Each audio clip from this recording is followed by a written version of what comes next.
Hello and welcome to Roleplay Rejects. My name is Damian and I'm going to be the GM. My name is Stevie, and I'm one of the players. Now, I'm sure you, like most of us, have wandered through your local game store and you've seen just vast array of different tabletop RPG rule books for systems beyond the normal ones. You'd see things like Vassin, Warhammer Cyberpunk, whatever the hell that's about. And you've probably also just thought, not going to waste my money, or more importantly, waste my time trying to figure out what the rules are for those wacky games. We do the same thing. We want to try out new games, but we don't know if we have the time. We've got a kid. Who has the time to find or to figure out a new set of rules? Who has the money to buy a whole set of books and minis and everything that goes with it? And try and figure that out. So we just stick with D&D and Pathfinder for the most part.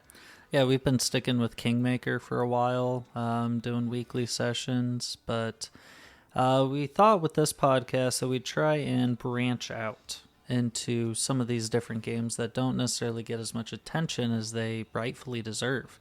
Just because they're not, the D&D or the Pathfinders of role-playing games doesn't mean that they're bad in any way, shape, or form.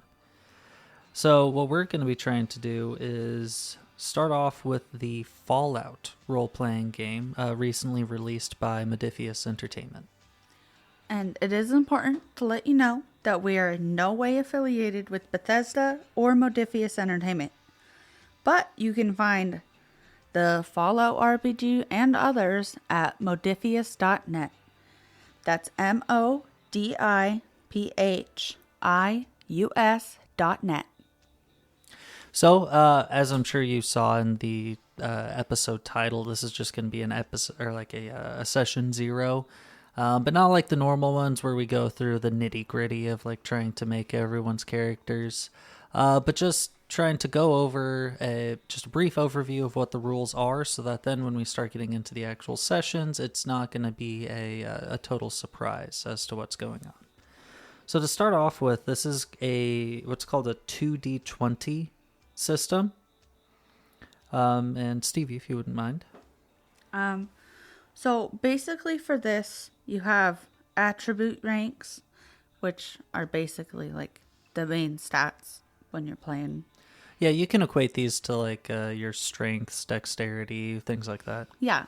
And you're going to add those to skill ranks. Like say you're trying to shoot. So you would use, depending on the weapon, say I have a pipe gun. I would use the small gun skill. And I have 2 in that. And it's an agility skill. So I would add my 4 in agility, one of the attributes. And then I'd have a target number of 6. At which point then, me as the GM, I would choose a difficulty number. So dependent on different enemies, I would probably say that the difficulty number would be, let's just say 1, for example. Normally it can range anywhere from 0 in certain circumstances all the way up to like 5. So what you're going to do is you're going to roll 2 d20s, and it's weird because you're going to be looking for a number that meets or is lower than the target number of 6 that I mentioned earlier. And a natural 1 actually counts as 2 successes. Yeah, so each time that the d20 comes up as a 6 or below, that's 1 success. A natural 1 would be 2 successes. So any successes beyond the difficulty number that I chose, 1 in this instance, those are actually added as what's called action points. Those who are familiar with Fallout games should be pretty familiar with action points. But they are added into a group pool of action points. Now, it's really cool because you can use action points for all sorts of different things. Think of them like buying additional die. So instead of rolling 2d20, maybe you're rolling 3 or 4d20 on a certain skill test. You can also take extra actions, just some things like that. Yeah, you can even ask the game master a question, and you might not get all the information you were looking for, but you can just spend an action point to guarantee that you get some of the information that you're looking for. There's a lot of things you can do with it. Yeah, the whole idea is to try and do like a back and forth kind of a thing. There's a max amount of action points that the group can actually hold, being 6. And the reason that they put a cap on it is to try and make it so that then players are more inclined to actually just spend it before they end up losing it. I actually did not go over the attributes. So, if you're wondering, and you've never played Fallout, the attributes are strength, perception, endurance, charisma, intelligence, agility, and luck. Now, for those of you who have played Fallout, that's going to seem pretty familiar. It's the special. It's what makes you special. So, the strength is going to be used combined with skills like athletics or melee weapons. I mean, it's pretty straightforward. Perception is going to be used for skills like explosives or lockpick, where you have to like pay attention to what's going on around you. Again, if you're familiar with any role-playing games, perception is a pretty basic skill or attribute. Endurance is going to be used for things like survival and big guns, because it's just what you can handle over time. Charisma, that's pretty self-explanatory. It's going to be used with skills like speech. It's basically how can you get along with the people around you and charm them. Intelligence, another one that speaks for itself. You're going to use it in things like science and repair and medicine. Things that you need in real life, you'd need to be a little bit on the smarter side to understand and apply in real life. Agility, it's basically dexterity. Yeah, so and dexterity, so agility affects like how difficult you are to hit, and then also affects small gun usage. So think of that as like pistols or something to that extent. As well as sneaking. Luck. So luck is really interesting, and I do like how Modiphius implemented this stat. So with luck, you end up getting a number of luck points equal to your luck attribute. And with it, you can do all sorts of different things. You can re-roll a die, so you can spend a luck point to re-roll a die in case you ended up rolling kind of bad. You can use it to act earlier in initiative, or, and this is probably my favorite one, add elements to a scene. So if you ever come across maybe some kind of an obstacle in your way, let's go ahead and just say that there is a locked door in front of you, and you take inventory and you don't actually have any lockpicks. Something that you might be able to do is spend a luck point to say that maybe a nearby corpse or a nearby box might have some lockpicks on it, at which point I, as the GM, would have final verdict as to whether that is the case or not. But then you would spend that luck point and potentially just have a couple bobby pins to pick the lock. Yep. Oh, one other thing. So I know that Stevie mentioned a few of the different skills that are involved in the Fallout role-playing game, but one for any Fallout fans out there that might be very interesting is they have a pilot skill. So if you've ever dreamed about flying a vertibird, driving a motorcycle or a buggy, this game has that in mind for you. Yeah. So before we move on, Stevie, do you have any maybe initial impressions of this? I am pretty excited about this. Things like luck and the action points. Again, I have really stuck to D&D and Pathfinder, so I'm not familiar with mechanics like that. I keep to pretty simple classes even within those two games. So I don't make things super complicated for myself. I'm a simple person. I have simple pleasures. Yeah, exactly. But I'm really excited to see how often those come into play. and how those come into play, because that I feel like luck can be both luck and action points actually can be game changers. Like they can turn the tide of whatever's going on. Yeah, they're very unique too. I like especially the action points aspect of having it being a group pool. At that point, it kind of lends itself to not so much that just one person is going off. For those who've played Pathfinder before, I'm sure you might have had a paladin in the party, and they, especially at early levels, are just very powerful. But having like action points kind of makes it so that then everyone has a chance to do something very interesting. It also makes sure you have to kind of work together as a group. I know it's easy in games to kind of do your own thing, and that can be fun. Like, there's definitely a time and place to have your own little story going on and doing your own thing. But, like, a lot of these games are just more enjoyable when the whole group is involved and, like, we're working together for at least one common goal. We can definitely have our own little side stories. Oh, absolutely. And I am excited about these mechanics because they give a little bit more power to the players versus just the GM. Oh yeah, the adding adding elements to a scene. So those who might not know, a scene would just be like maybe an instance that we're in. We're not talking about travel between locations. We're talking about like maybe exploring a location or talking with people, element or situations like that.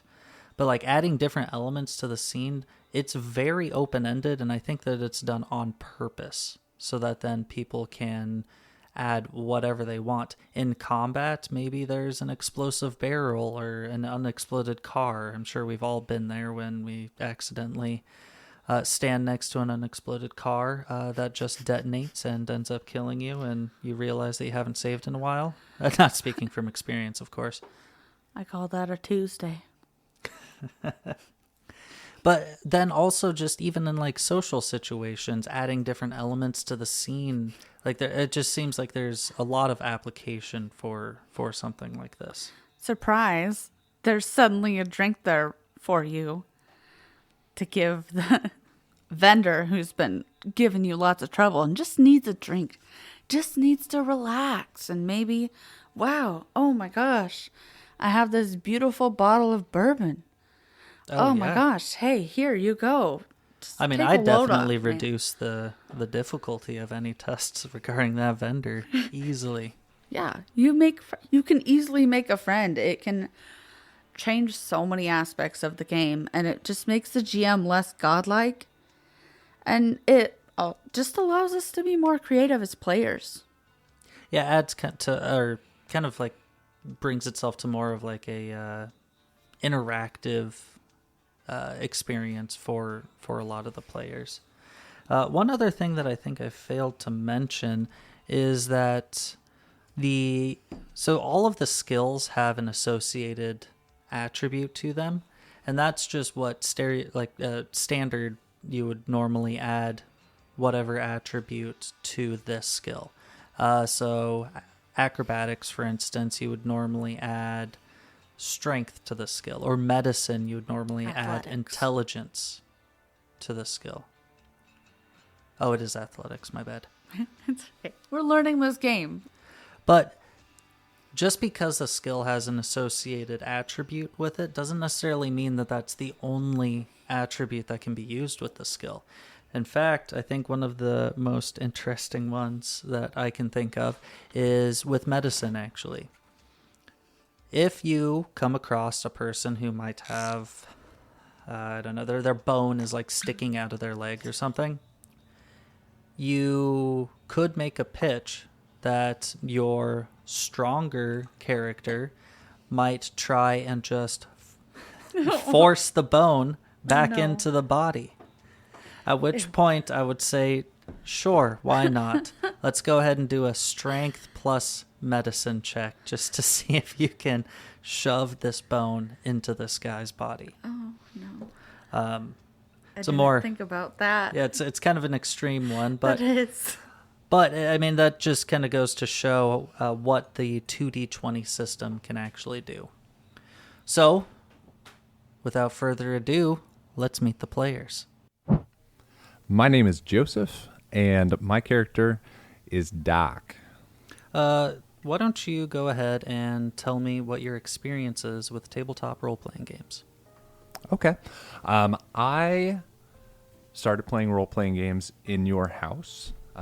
Before then, I'd been a video gamer. I'd played a lot of board games with my family and friends back home, but I'd never got into D&D structured dice rolling, piece of paper in front of you games until about 3 years ago. No, it's been a little longer, hasn't it? It's been almost 5. Yeah, I think so. It's been Yeah. it's been a bit. It's been almost 5 years. Wow. So, and from there, I have played Pathfinder. That's what I started out with. That's what I love. And I've also played some D&D. It's all right. We'll get around to that eventually. And I actually DM'd a couple games of the Star Wars RPG by Fantasy Flight Games. And so, Fantastic game. yeah, thank you. I thought it went pretty well. You were one of my characters, and yeah, it went great. Okay. How familiar are you with Fallout?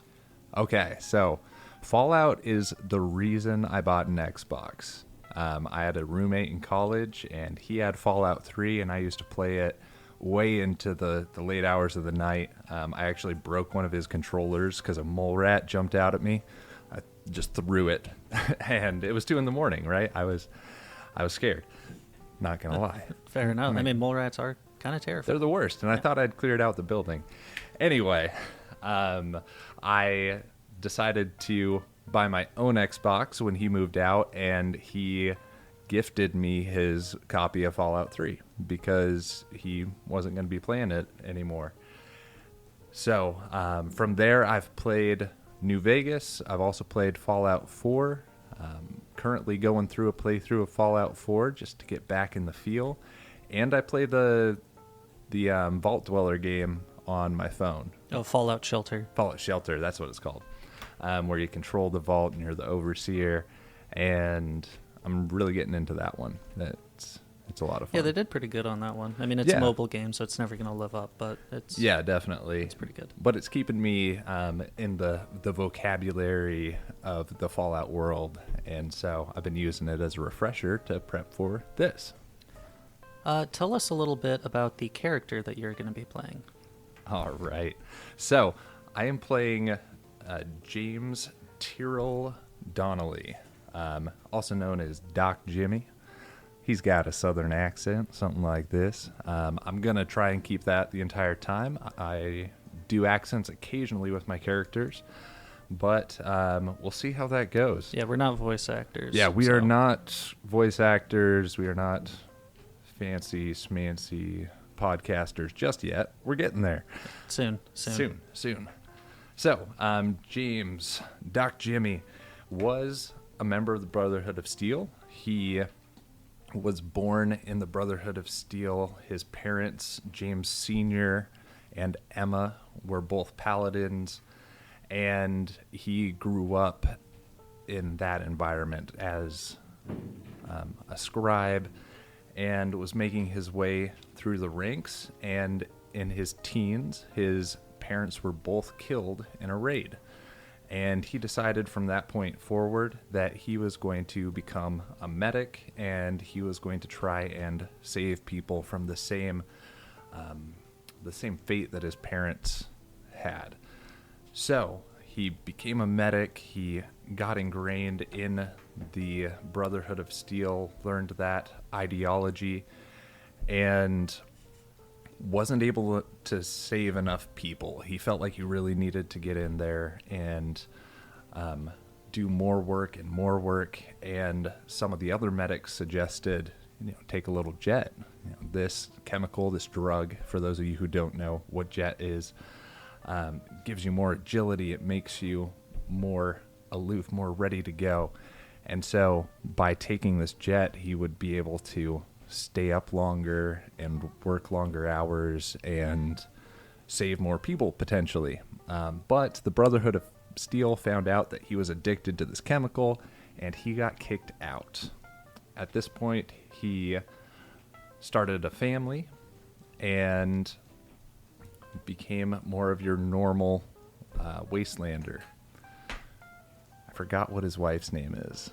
I'm going to have to look that up. Yeah, probably. That's at an least by important next piece. session. Yeah, I'll have that by next session. And had a son, Jimmy the Third. He calls him 3. But he was recently kicked out of his home because his wife has found that he started using jet again. He's been more of a small town doc medic type, and he was just having a bad day, and so he started using again and fell back into his old ways. Found himself back in that routine. So that is where he is starting. Recently kicked out of the house, kind of living in abandoned buildings, and hoping to find a crew that'll let him join, and he can give his medical advice in exchange for them helping him get clean, hopefully. So tell us a little bit about what you chose for your character. More specifically, talking about your origin, your attributes, and your skills. Yeah, definitely. So I chose the survivor origin. I felt like he had been out of the Brotherhood of Steel long enough that he probably shouldn't be a Brotherhood of Steel initiate. That's one of the other options. As far as his attributes, we've got the special, right? The strength, perception, endurance, charisma, intelligence, agility, and luck. So, starting out with strength and perception, I kept him at the base 5. That's what everyone starts out with. And I figured he wasn't front lines in the Brotherhood. He wasn't really one of the main fighters. He was in the back doing the MASH thing, taking care of the injured. So he never really had a reason to get strong or to be on his guard very much. So strength, perception are 5s. His endurance is a 6, and that's to reflect he's been out in the wasteland a little bit. He hasn't had the hardest life because he's a doctor, and his trade is very needed out there. So he hasn't gotten too endurance heavy. And then his charisma is a 4, and this reflects him being that kind of scummy drug dealer, not drug dealer, but drug taker type. Right, he just looks off. Yeah, he's a little ugly, right? He's a little grimy, he's a little greasy. So charisma of 4, which is the lowest you can put it starting out. And then an intelligence of 9. He is a doctor, right? He has studied with his parents dying. He really dove into his studies and became a very intelligent person. Yeah, used it more as a distraction kind of a thing. Yes. And then his agility is also 9, and this is to reflect him taking that jet and being hopped up so often that he's just twitchy. He gets out of situations by dodging out of them and disappearing. And then his luck is a 4. Again, that's the lowest it can go. And this is to reflect that he just isn't a lucky guy, right? Yeah, I mean, he's had a hard life, and obviously luck isn't on his side. Yeah, exactly. He was the one who got caught out of all the medics, and then his wife just kicked him out of the house. He is not a lucky guy. Okay, let's go ahead and talk about your tag skills. Yeah, so my tag skills, we'll start with medicine. That's a pretty obvious one. As a doctor, I wanted to make sure that I can help out our group. Next, I chose science. It's, again, one of those medicine-focused ones. And then I put another one into small guns. And that's just to reflect he did get some training while he was in the Brotherhood of Steel. He probably had a pistol strapped to him, not so much the, miniguns and missile launchers that some of the other Brotherhood would carry around. Right. And that would be a big guns as opposed to the small guns that I chose. Okay, and let's lastly hear about your perk choice. Yeah, so level 1, we get 1 perk, and I chose medic. And medic lets me re-roll a d20 whenever I roll for first aid. So if I roll badly that first time around, I can roll again, and hopefully it is better. If it is worse, I still have to take the second roll, but it'll give me a better chance to help out in the realm of medicine and first aid. Or at least avoid a complication. Yes. Oh, definitely. All right, perfect. Well, I look forward to seeing you play next session. I do too. Hi guys, my name's Misty, and I am playing the character named Tessa. What is your experience with tabletop role-playing games? So I would say I'm still kind of a beginner. I played a little bit in high school with some friends, but it was 1 or 2 sessions here and there. We played D&D 3.5, and then it's been really within the last year and a half that we've been getting back into RPGs. We've been primarily playing Pathfinder. We also did a Star Wars campaign, Age of Rebellion Empire? or Age of Empire, I think it might I have think, been. yeah, one of those that my husband DM'd. But other than that, like, it's not really something that has been a consistent hobby until the last little bit, so. How familiar are you with Fallout? On a scale of 1 to 10, I'd say I'm about a 5 in Okay. familiarity. The reason I say that is because I've been playing Fallout 4 recently, but I don't really know all of the lore. I've watched my husband play New Vegas, but other than that, I'm pretty clueless when it comes to all of the different nuances with all the factions. And Joseph was talking to me about Alaska the other day, and I was like, oh, did they survive? And he just looked at me like I was an idiot. So Operation Anchorage. yeah, I have no idea what that means, but apparently it was bad. So that's why I give myself a 5. Fair enough.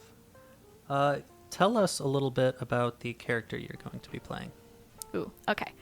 So I think I'm just going to read you my original message that I sent you. Do you think that's too much, or? Feel free to give as much or as little as you like. Okay. So Tessa is a younger adult who has recently left her cult.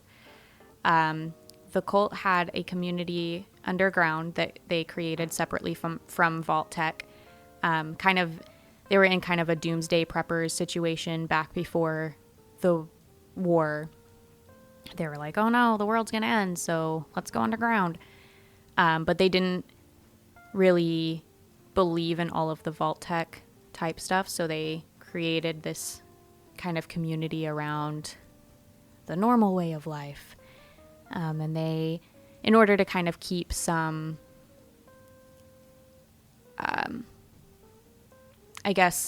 cohesion, they tried to center it around a religion, hence the cult aspect. She knows very little truth about the Fallout because of all of the kind of brainwashing that's done in her community. She has some kind of odd ideas about the world above and has to really learn from the others that she encounters, because she's just so naive. She's used to, that small town vibe down underground. She's never encountered anything besides like rad roaches. So a more like in-depth Unbreakable Kimmy Schmidt kind of a vibe. Yeah. Very Kimmy Schmidt-esque. However, little less peppy, little bit more of a dark twist on the similar story. And I'm sure we'll get into that as the campaign goes along, but Right. there's a lot of awful stuff that's happened to her underground.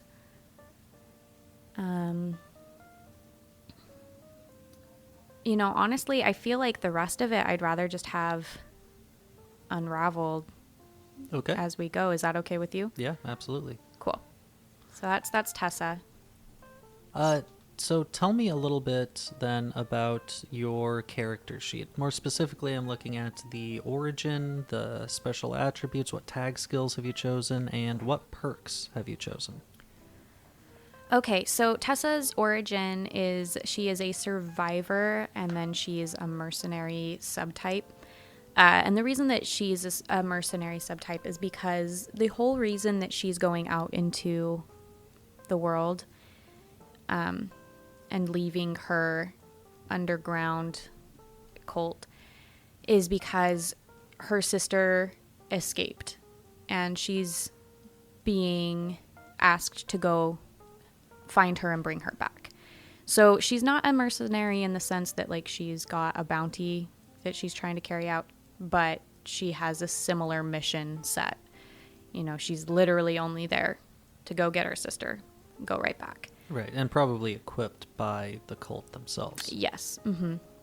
So speaking of that equipment, right now she's basically got a 10 millimeter automatic pistol and a machete. She's got some armor and things like that. But, you know, it's a good thing she has those things because she is not super skilled in anything. Well, why don't you go ahead and just start off by telling us what your special attributes are at right now, and maybe some choices that you thought of while you were, or like what you were thinking about when you were making these choices. So her special attributes right now, she's got a strength of 5, a perception of 5, an endurance of 7, charisma is 7, intelligence is 6, agility is 5, and then she has a luck of 7. And kind of my whole thought process behind that is that, you know, she hasn't ever needed to be out and about in the wasteland before. She doesn't necessarily have all that strength that would come from being, you know, the normal wastelander, kind of having to fend things off and stuff like that. She kind of has a pretty calm life underground as far as that goes. So I didn't really think she'd be super strong. Similarly, she's kind of a bit naive and a bit blind to the things around her. She's very devout and doesn't really think about the world around her other than the way it's been taught to her. And so, you know, pretty low perception as far as that goes. I do think, however, that it would make sense for her to have a little bit higher of endurance and charisma, which is why I gave her 7s, just because, you know, she's kind of learned how to talk to people and how to get stuff done when she needs to get them done. And Kind of a side effect of having to live in such a small knit community, trying to make sure that gossip isn't spread about you and everything. yeah, very political.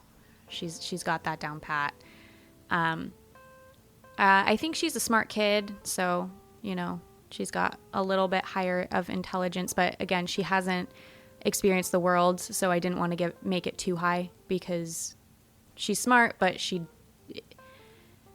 book smart, not street smart, if that makes sense. Right. And only the books she's been able to read, so there's that too. Nothing special for agility, but then luck. Originally, I didn't want to give her a whole ton of luck, but we ended up giving her the Mysterious Stranger as one of her perks, and you needed a luck of 7 to do that. And the more I thought about it, the more I liked the idea of her being just filled with this beginner luck. She's not always lucky. She's not like actually skilled in that. But she has just this innate ability to get things right the very first time she does it. And then maybe it's not so easy the next time, right? Like that's kind of what I think she'll end up being. So Okay. Let's go ahead and talk about your tag skills. What did you choose there and why? For her tag skills, I chose sneak, speech, and survival.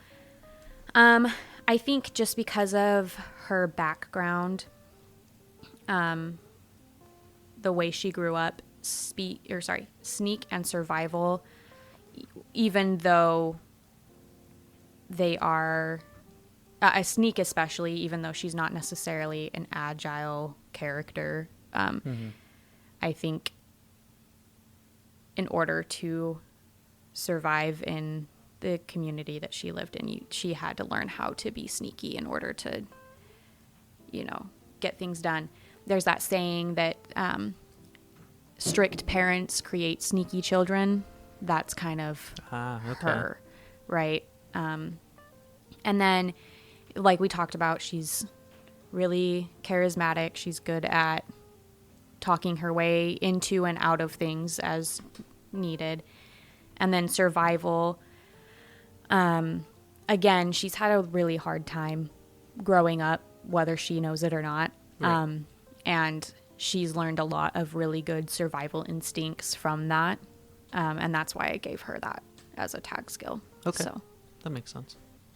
And then finally, you already mentioned the Mysterious Stranger perk, but because of the traits that you chose initially, you got an extra perk. So go ahead and tell me about that one. So the other perk that I ended up getting was the Scoundrel perk, and that is basically whenever I am trying to lie, and I'm doing a test that involves charisma plus speech, I get to ignore the first complication of that lie. That way I can hopefully have a little bit more of a success in getting that done.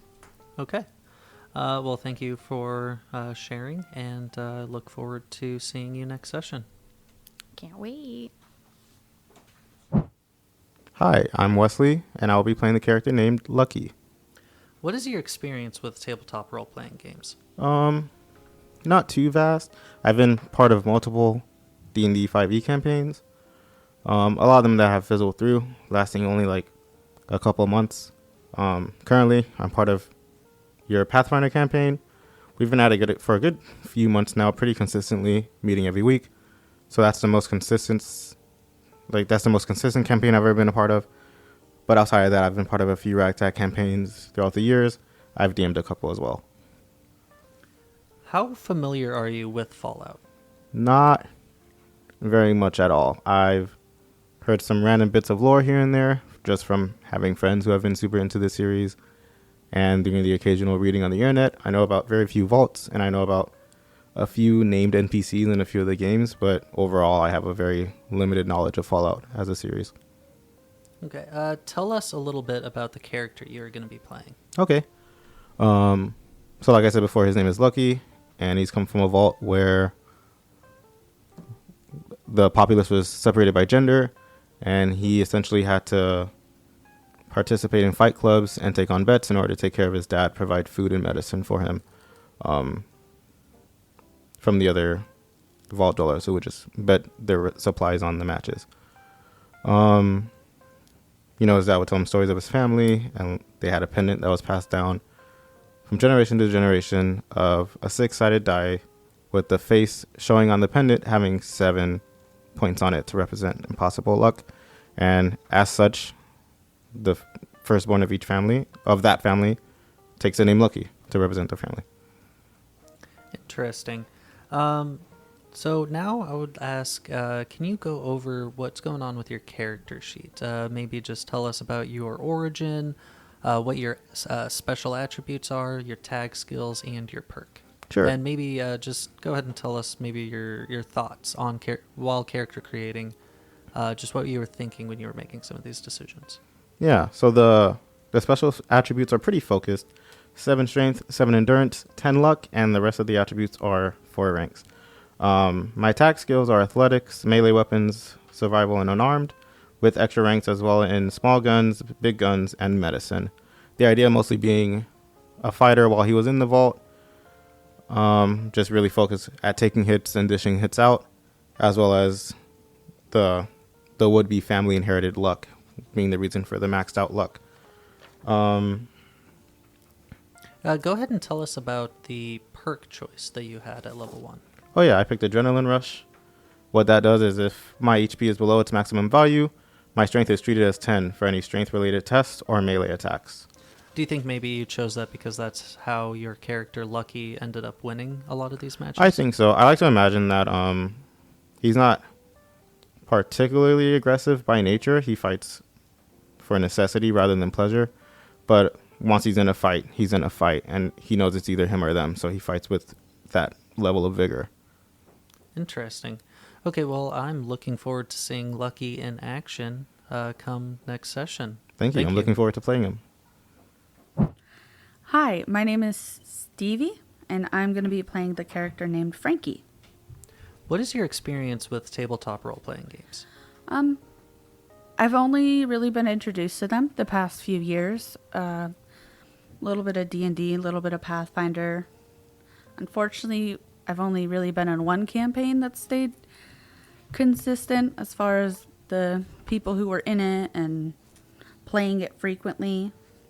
But I'm excited to try this out. How familiar are you with Fallout? I'm not incredibly familiar. I have played little bits here and there myself, but mostly my wonderful husband plays, and I just kind of watch along with the story and help him make some decisions. Tell us a little bit about the character you're going to be playing. Frankie is actually a ghoul who, before the war, before the bombs hit, he was actually a maintenance worker at a Nuka-Cola factory. And one of the things he did was he kind of became sort of a trader.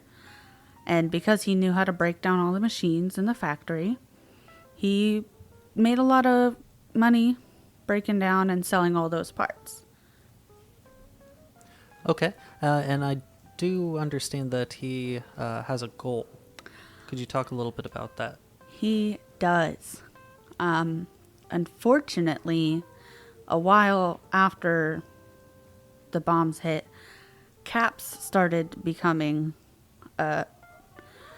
quite valuable and generally became the currency, as anyone who's played Fallout knows.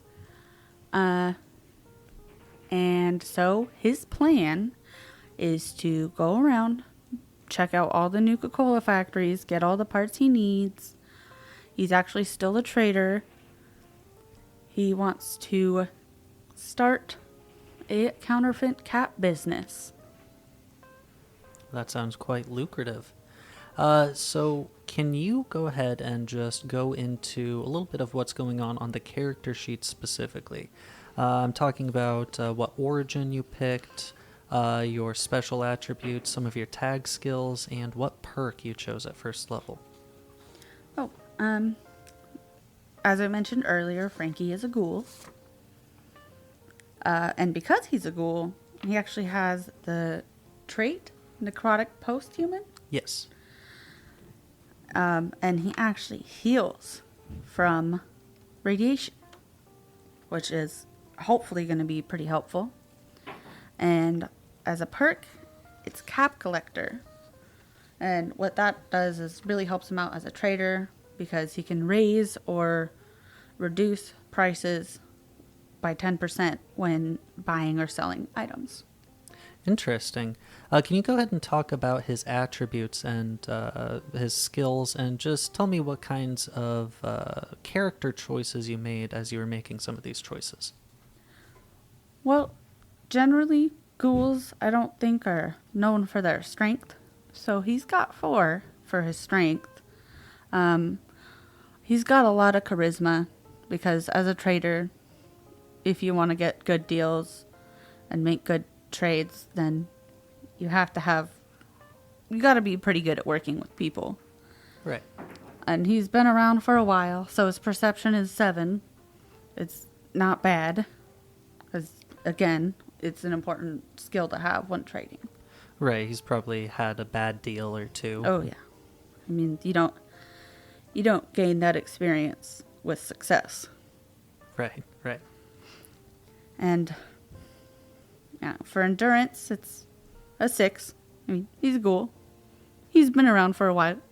He knows how to survive. And intelligence, he's average intelligent. He's 6. 6. That's Yeah. not too bad. A little above average. Yeah. Oh, okay. I didn't know that. Yeah. Average being like 5. Oh, okay. That makes sense. Agility, he's not, again, strength and agility can go hand in hand often. And so he's only 4. He's just a frail little ghoul. Okay. There's only so much he can do. Right. And for luck, he's 5, because you gotta have a little bit of luck to survive 200 plus years. Okay. And what kind of skills did you choose for his tag skills? What skills do you think really shape what your character can do? Well, repair. That was literally his job pre-war. So that makes a lot of sense. He is also good with the lockpick. You got to get in the factory somehow. It's not always easy. And speech, which is very important in his business. And survival. Okay. And to my understanding, survival is just a free tag skill that all ghouls get. Yes. Because they've survived quite a while already. Right. Okay. Well, thank you. And I look forward to seeing Frankie in action next session. Thank you. So do I.